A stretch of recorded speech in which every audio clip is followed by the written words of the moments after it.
That's amazing. Thank you very much for doing this. Great. Well, my message is actually pretty simple and clear. This is our country, and this is our government. 220 years ago, we declared our independence. And we declared our independence from tyranny and oppression. And we did this so that we could create a government by the people, for the people, and of the people. And as I look at our government today, I think that we have given away some of those freedoms. I see special interest groups that invest heavily in our elected officials. And I think it's time that we need to make a change.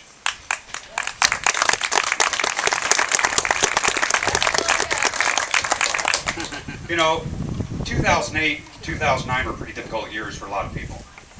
I think most of our major banks would have failed if we, the taxpayer, had not bailed them out. And how did they repay us? How did the big banks repay the people that bailed them out? Actually, the first thing they did is they raised overdraft fees. They raised overdraft fees. They raised interest rates on credit cards to above 30%, even if you had never ever been late on making a payment, because they thought that you might become a risk.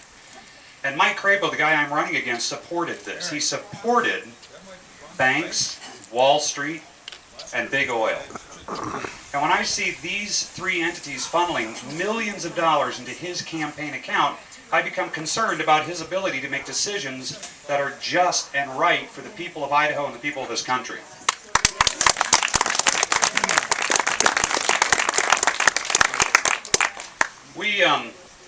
I want to give you a couple numbers about this race that I'm running because I think it's important to know. There are, a lot of you may know most of this, but there are approximately 750,000 registered voters in the state of Idaho. In a non-presidential election year, we expect about 60% of those people to show up at the polls. It's about 500,000 people.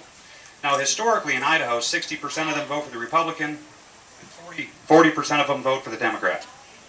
So that's 300,000, 200,000. One poll that Mike Crapo did showed that 6 in 10 people are dissatisfied with the incumbent. 6 in 10 people are dissatisfied with the incumbent right now.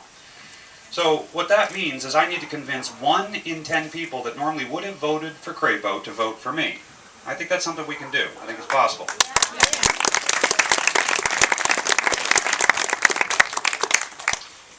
Something remarkable happened in 2008 in Idaho.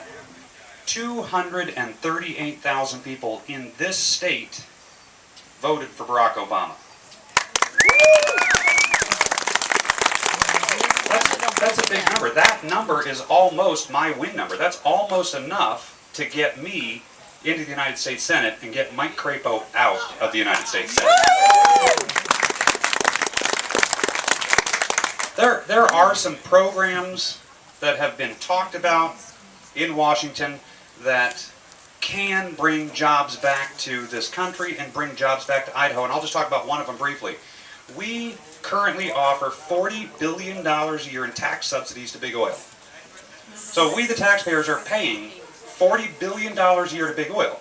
Well, if they're losing money, that's one thing, but the overall profit of big oil every single year is $70 billion. So we're giving them a little over 50% of their profits, $40 billion a year. So what if we were to, the question is, if we take those tax subsidies away from big oil, then are they going to raise prices at the pump? Are they going to raise the prices of propane or home heating oil?